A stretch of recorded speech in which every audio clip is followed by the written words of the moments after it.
संजीव बलियान है, कुछ कह रहे हैं, मीडिया को संबोधित कर रहे हैं, हम उनकी बात आपको सुनाने की कोशिश करेंगे। पिछली बार का रिजल्ट था वो रिपीट होगा पश्चिमी यूपी में?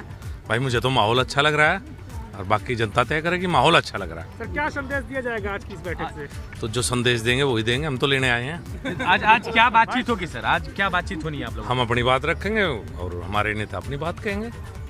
आज ऐसा तय होगा, ऐसा लग रहा है कि चुनाव को लेकर इनको आप एक अपनी तरफ करने की कोशिश कर रहे हैं आप लोग? भाई सब कोशिश करें, कोई गलती कर रहे हैं हम। जाट समुदाय आएगा इस बार आपके साथ? भाई अभी तक तो आता रहा हमेशा, इस बार भी आएंगे, क्यों नहीं, कहाँ जाएंगे? इस बार भी आएगा, ये कहा जा रहा है कि पहले भी आया था और इस बार भी साथ आएगा। ये संजीव बलियान की ओर से संदेश दिया जा रहा है, बिल्कुल। और इनका ये भी कहना है कि जिस तरीके से तमाम सारे जो लोग हैं, तस्वीरें आपको दिखाएंगे जी, बिल्कुल। अगर आप बात करें तो यहाँ पे सांसद प्रवेश वर्मा है, इन्हीं के घर पे ये आयोजन किया जा रहा है, इन्हीं के घर पे ये आयोजन किया जा रहा है। और यहीं से अगर बात करें तो बिल्कुल ये इन्हीं के घर पे ये कार्यक्रम किया जा रहा है। और इन्हीं के घर से अगर बात करें तो तमाम सारे जो लोग हैं इन्हीं के घर पे पहुंचे हुए और इन्हीं के घर पे ये कार्यक्रम आयोजन करके कोशिश है कि बड़े इस जो है कार्यक्रम को अंजाम दिया जाए। संजीव बलियान बातचीत की कोशिश करेंगे कि वो उनसे कुछ बातचीत हो सके और उनसे बातचीत करते हुए आगे आपको तस्वीरें भी दिखाते रहेंगे, ताकि जो है तस्वीरें भी आप देखते रहिए कि किस तरीके से यहाँ पे आयोजन किया गया है। क्योंकि ये बड़ी बैठक मानी जा रही है। पश्चिमी उत्तर प्रदेश में ये कहा जाता है कि जिधर जाट गया सरकार उसी की आनी है। और यही कारण है कि सभी को जो है यहाँ पे कोशिशें साधने की, चाहे अगर बात करें तो वो जाट समुदाय को साधने की कोशिश आरएलडी भी कर रही है और उसके साथ साथ अगर बात करें तो भारतीय जनता पार्टी भी कर रही है। क्योंकि ये समुदायों के जो इफेक्ट है वो लगभग 90 से ऊपर सीटों पर है पश्चिमी उत्तर प्रदेश में। और यही कारण है कि कोई भी पार्टी ये नहीं चाहती है कि जाट समुदाय उनसे नाराज हो। इसीलिए अखिलेश यादव ने आरएलडी को जब टिकट दिया, आरएलडी को जब सीटें दी, तो सीटें डिस्क्लोज नहीं की। अगर आप भी आज भी पूछिए जयंत चौधरी से कि आप कितनी सीटों पर लड़ रहे हैं, तो वो सीधा कहते हैं कि हम 403 विधानसभा सीटों पर चुनाव लड़ रहे हैं। लेकिन जिस तरीके से पूरा सीट का बंटवारा हुआ और जयंत चौधरी ने उन सीटों पर अपने प्रत्याशी खड़ा किए हैं, वो अपने आप में सब कुछ कहते हैं। इधर देखिए पीछे से कुछ नेता आ रहे हैं, वो लगातार नारेबाजी कर रहे हैं। सब यहाँ पे अपनी जो है जय जयकार करते हुए पहुँच रहे हैं। क्योंकि जिस तरीके से ये बड़ी बैठक दिल्ली में बुलाई गई है एक कम्युनिटी को साधने के लिए, यहाँ जिस तरीके से बड़ी बैठक बुलाई गई है, तो वो उससे ही अपने आप में समझा जा सकता है कि कितनी महत्वपूर्ण ये बैठक है।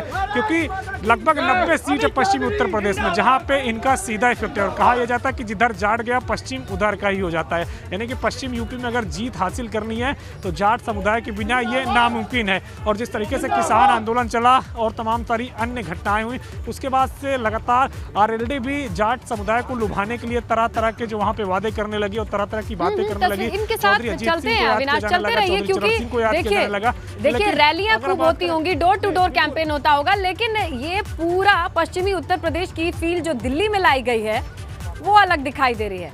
देखिए कौन कहां से एंट्री कर रहा है और आगे बढ़ रहा है, तो कहीं गुड़ तो कहीं हुक्का भी दिखाई दे रहा है। जी बिल्कुल, तस्वीरें हम आपको दिखाते रहेंगे। यहाँ पे तस्वीरें आप देखिए कि किस तरीके से यहाँ पे अगर बात करें तो तमाम सारे जो लोग हैं वो यहाँ पे पहुँचे हुए हैं और लगातार जो है यहाँ पे बैठे हुए। कुछ लोगों से हम बातचीत की एक बार फिर से कोशिश करेंगे। दादा कहाँ से आए आप? खुर्जा से आए हैं। तो आप लोगों को क्या बोल के यहाँ पे बुलाया गया है? मीटिंग रखी गई है जाट नेताओं की। आपको लग रहा है पश्चिमी उत्तर प्रदेश में जाट नाराज है भारतीय जनता पार्टी से? ऐसा कुछ भी नहीं है, प्रोपेगेंडा है एक। ये प्रोपेगेंडा कौन कर रहा है? विपक्षी पार्टियां कर रही हैं या मीडिया कर रहा है? तो लग रहा है कि पिछली वाली सीट फिर से एक बार रिकॉर्ड मतों से जीतेंगे और ज्यादा। खुश लग रहे हैं? यहाँ जो संदेश देंगे गृह मंत्री, उसको किस तरीके से पहुँचाएंगे लोगों तक? अब गृह मंत्री क्या बोलेंगे वो पहुंचाएंगे। हमारे यहाँ तो पहुंचा हुआ संदेश है, सब साथ हैं भाजपा के। सब भाजपा के साथ हैं और भी तमाम सारे लोग हैं। आप लोग कहाँ से आए हैं? मैं सुशील चौधरी हूँ, राष्ट्रीय उपाध्यक्ष हूँ अखिल भारतीय जाट महासभा। तो चलिए यहाँ पे देखिए मना किया जा रहा है कि अभी फिलहाल बात न करें और बाद में जो है इस तरीके से जब गृह मंत्री अमित शाह का वहाँ पे प्रोग्राम हो जाए, कार्यक्रम हो जाए, तब उसके बाद ही बात करेंगे। तो तस्वीरें हम आपको लगातार दिखा रहे हैं कि किस तरीके से यहाँ पे जो तमाम सारे जो जाट नेता हैं वो पहुँच रहे हैं और यहाँ पे पहुँच के लगातार अपने समुदायों की बात को यहाँ पे रखने के लिए और अपने समुदायों के लोगों की बात सुनने के लिए यहाँ यहाँ पे पहुंचे हुए हैं। आप देखिए कि किस तरीके से तमाम सारे जो जाट नेता हैं वो यहाँ पे पहुंचे हुए हैं और तमाम सारे जो इलाके हैं, चाहे पश्चिमी उत्तर प्रदेश की आप चाहे जहाँ की बात करें, दिल्ली से लगा करके नोएडा गाजियाबाद से लगा करके सहारनपुर तक के लोग यहाँ पे आए हुए हैं। जहाँ तक जाट समुदाय फैला हुआ है वहाँ तक लोगों को लाने की कोशिश की गई है। तो ये तस्वीरें स्नेहलता कमरे जो रखा गया है मैदान, जिस जो है मैदान में इन लोगों को बैठाया गया उस मैदान की ये तस्वीरें सीधे, और आप यहाँ पे सीधे देख सकती हैं कि किस तरीके से तमाम सारे जो लोग हैं अलग अलग इलाकों से आए हुए हैं, अलग अलग जगहों से आए हुए हैं और यहाँ पे आकर के बस गृह मंत्री अमित शाह के संबोधन के इंतजार कर रहे हैं कि गृह मंत्री आखिर अपने संबोधन में क्या कहते हैं। क्योंकि गृह मंत्री ने हमेशा ये कहा है कि पश्चिमी उत्तर प्रदेश में जिस तरीके से 2017 के बाद से लेकर के 2022 तक किसी भी तरीके का कोई दंगा नहीं हुआ है और इसके अलावा किसी भी तरीके से कानून व्यवस्था खराब नहीं हुई है, तो इसको भी एक बड़ा मुद्दा बनाया जाएगा गृह मंत्री की ओर से। इस बात को भी यहाँ पे रखा जाएगा क्योंकि 2017 के पहले जिस तरीके से अगर बात करें तो पश्चिमी यूपी में देखा यह जाता था कि दंगे हो ही जाते थे, चाहे जिसकी भी सरकार हो एक आध दंगे तो हो ही जाते थे। लेकिन पहली बार ऐसी कि 2017 में सरकार बनने के बाद अब तक ना तो कोई दंगा हुआ है और ना ही वहाँ पे किसी तरीके की कोई पलायन की खबर आई है, ना ही कोई इस तरीके की अन्य खबरें आई है। तो लिहाजा यही कारण है कि बीजेपी इसको भी बड़ा मुद्दा बना करके अब उत्तर प्रदेश के चुनाव में जाने वाली है और ये सारी बातें यहाँ से कही जाएगी। जो हमको जानकारी मिल रही है वो यही है कि ये सारी बातें यहाँ से कही जाएगी। तो अब देखिए चूंकि इनकी बैठक शुरू होने वाली, इनके जो पार्टी के तमाम सारे नेता हैं वो संबोधित करने वाले हैं, तो तमाम सारे मीडिया कर्मियों को कहा यह जा रहा है कि वो इस मैदान से बाहर या इस घर के बाहर चले जाए, जिससे कि ये लोग अपनी बातें रख सकें, अपनी बातें को एक दूसरे के साथ साझा कर सकें। तो यहाँ पे तमाम सारी बातें कही जाएगी क्योंकि मुजफ्फरनगर में जब भी वहाँ पे कोई पंचायत होती है, वहाँ पे कोई बात होती है तो ये अक्सर याद दिलाया जाता है मुजफ्फरनगर के जो जाट हैं उनको 2013 का दंगा याद दिलाया जाता है कि 2013 का दंगा मत भूलिएगा। तो वहीं इस बार आरएलडी और इसके अलावा किसान यूनियन ने भी वहाँ पे मुस्लिम और जाट एकता भाईचारे के नारे तक लगवाए थे। अब देखना यह है कि उस नारे का कितना इफेक्ट पड़ता है या भारतीय जनता पार्टी जिस तरीके से वहाँ पे रणनीति के तहत काम कर रही है उनको कितना फायदा मिलता है, ये काफ़ी महत्वपूर्ण बात है।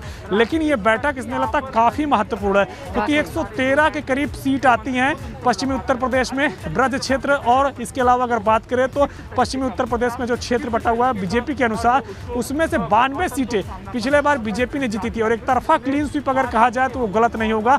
उसी के तहत बीजेपी इस बार भी रणनीति बना रही है कैसे पश्चिमी उत्तर प्रदेश में प्रचार किया जाए कि उस 92 सीटों को रिटेन किया जा सके। और यही कारण है कि आज 260 के ऊपर जाट नेताओं को यहाँ पे बुलाया गया है, यहाँ पे बैठाया गया है और जो तमाम सारे बड़े जाट नेता हैं, चाहे संजीव बालियान हो, चाहे भूपेंद्र चौधरी हो, चाहे इसके अलावा अगर बात करें तो सुरेश राणा हो, उनको भी यहाँ बुलाया गया है।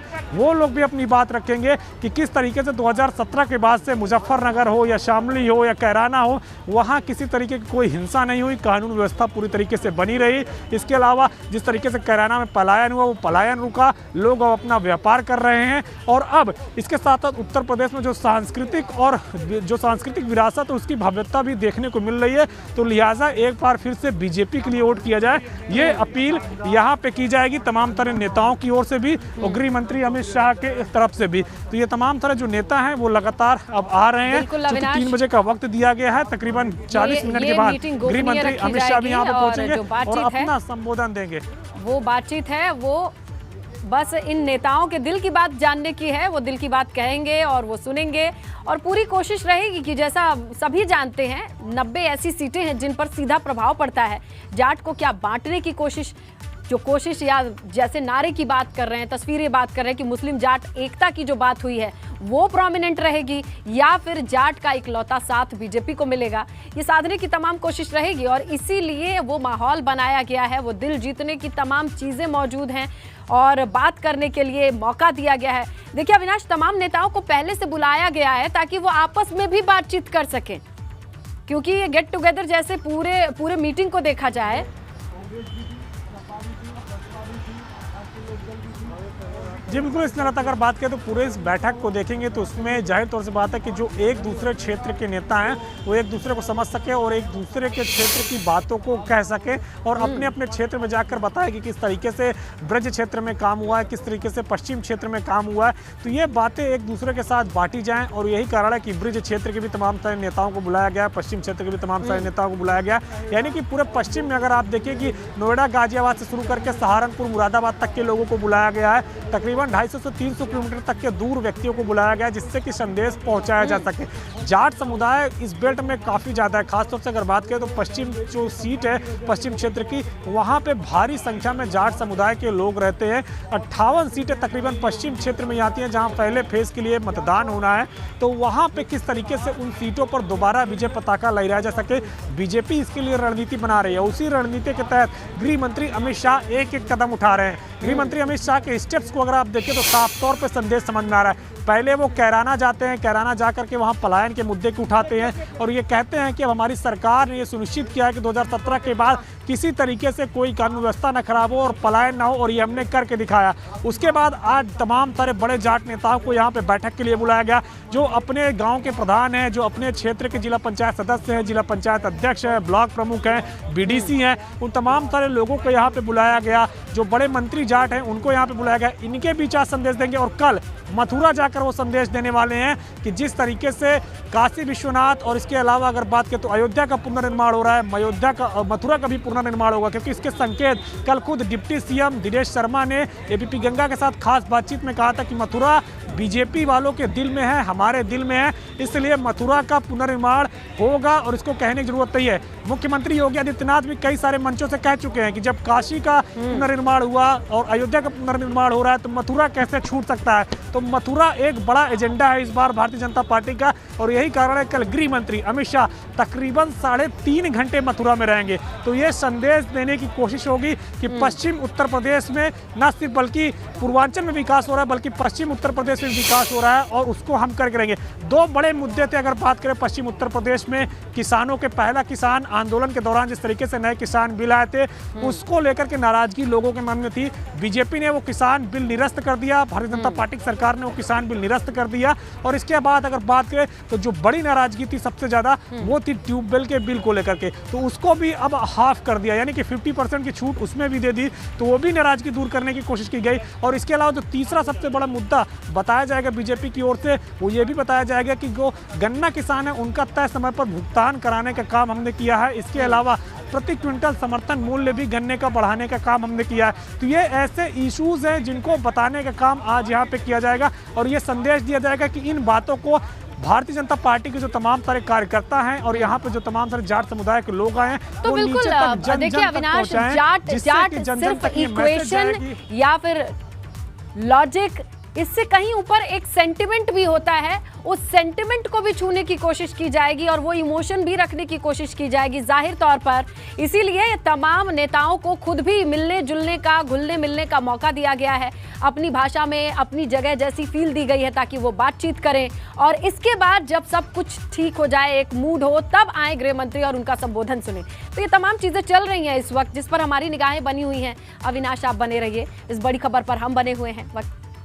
तो गणतंत्र दिवस की शुभकामनाएं हैं ही, लेकिन इस बीच जो बड़ी तस्वीर निकल करके सामने आ रही है उस पर हमारी नजर टिकी हुई है। वो तस्वीर है दिल्ली से।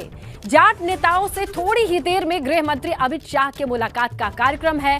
दिल्ली में बीजेपी सांसद परवेश वर्मा के घर की आप तस्वीरें देख रहे हैं, जहां घर के बाहर से अंदर तक इस वक्त तमाम जाट नेताओं की चहलकदमी दिखाई दे रही है। दिल्ली की सर्दी में सियासत गर्म नजर आ रही है। क्यों? क्योंकि सांसद परवेश वर्मा के घर पर जाट नेता इकट्ठा हो चुके हैं। इस बैठक में थोड़ी ही देर में गृह मंत्री पहुंचेंगे और लगभग 300 के करीब जाट नेता हैं जो इस वक्त इस मैदान में हैं और उनसे संवाद स्थापित करेंगे गृह मंत्री अमित शाह।